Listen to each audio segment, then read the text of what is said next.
السلام علیکم دوستوں، آج جس ہیڈ لائن پر بات کریں گے وہ ہے بہادر شاہ ظفر جو مغل سلطنت کے بادشاہ تھے۔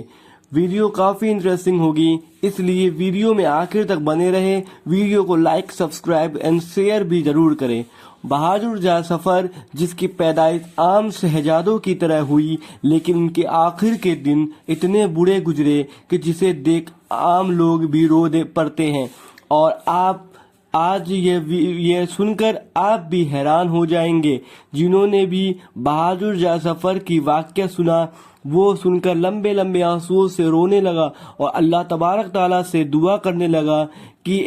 ایسا دن کسی بھی انسان کی زندگی میں نہ آئے۔ دوستو چلیے ویڈیو کو شروع کرتے ہیں۔ بہادر شاہ ظفر مغل سلطنت کے وہ آخری بادشاہ تھے جن کی پیدائش 1775 میں ہوئی تھی اور 1837 میں ان کے والد یعنی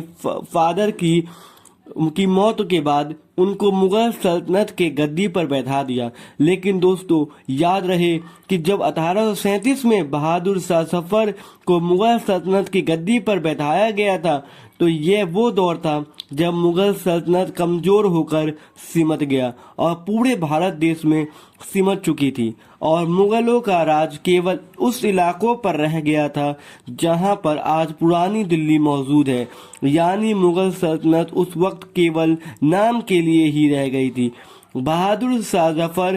بادشاہ ہونے کے ساتھ ساتھ مہان شاعر بھی تھے۔ آپ ان کی شاعر کا اندازہ اس چیز سے بھی لگا سکتے ہیں کہ اتنے سال گزر جانے کے بعد بھی آج بھی لوگ بہادر شاہ ظفر کے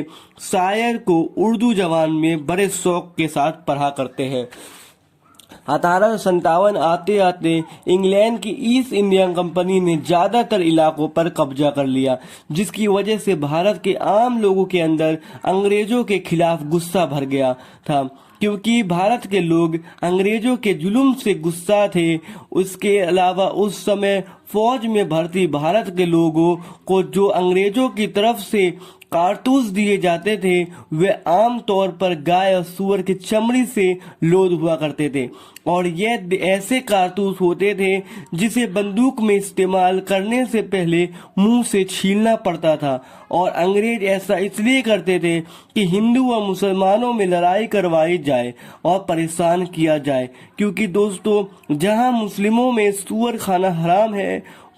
تو وہیں دوسری طرف ہندوؤں میں گائے کو بہت زیادہ مانیتا دی جاتی ہے، یعنی پوتر مانتے تھے۔ اس لیے فوج میں بھارت کے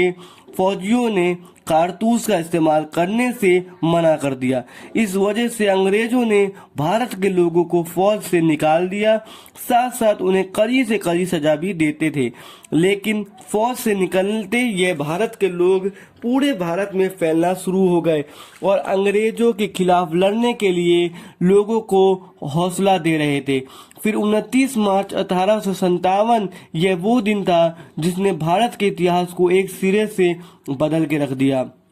کیونکہ میرٹھ میں منگل پانڈے نام کے ایک سپاہی نے نہ کیول انگریزوں کے دوارا اس کارتوس کو استعمال کرنے سے منع کر دیا، یہاں تک کہ انگریزوں پر بھی حملہ کر دیا، اور پھر یہیں سے اس جنگ کی شروعات ہوئی، اور عام لوگوں اس جنگ کی آزادی کی پہلی لڑائی کہتے ہیں۔ اس جنگ کی وجہ سے اب بھارت کے الگ الگ علاقوں میں بھی لڑائی شروع ہو گئی۔ اب بھارت کی فوج دلی کی طرف بڑھنے لگی، کیونکہ بھارت کے دور اس وقت کے لوگ جیسے چھوٹے راجا یا صوبیدار بہادر شاہ ظفر کو اپنا بادشاہ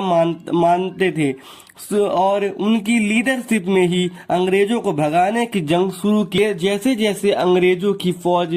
دلی کی طرف بڑھنے لگی تو دلی کی مغل سلطنت کی فوج میں ہڑکمپ آ گئی اور تلواریں نکلنا شروع کر دی۔ لیکن بھارت کی فوج زیادہ دیر تک انگریزوں کی فوج کا مقابلہ نہیں کر سکتی تھی، کیونکہ انگریز اس دور میں ایڈوانس ہتھیاروں سے مالا مال تھے جو انہیں انگلینڈ سے آتے تھے، جیسے پستول، بم، بارود آدی چیزیں۔ آخرکار 4 مہینوں کے بعد انگریزوں کی فوج کشمیری دروازہ توڑنے میں کامیاب ہو گئی۔ اس کے بعد انگریزوں کی فوج نے دلی میں گھس کر نہ کیول بہادر شاہ ظفر کو قید کیا، ان کا قتل عام بھی شروع کر دیا۔ انہوں نے اپنی ہی عدالت میں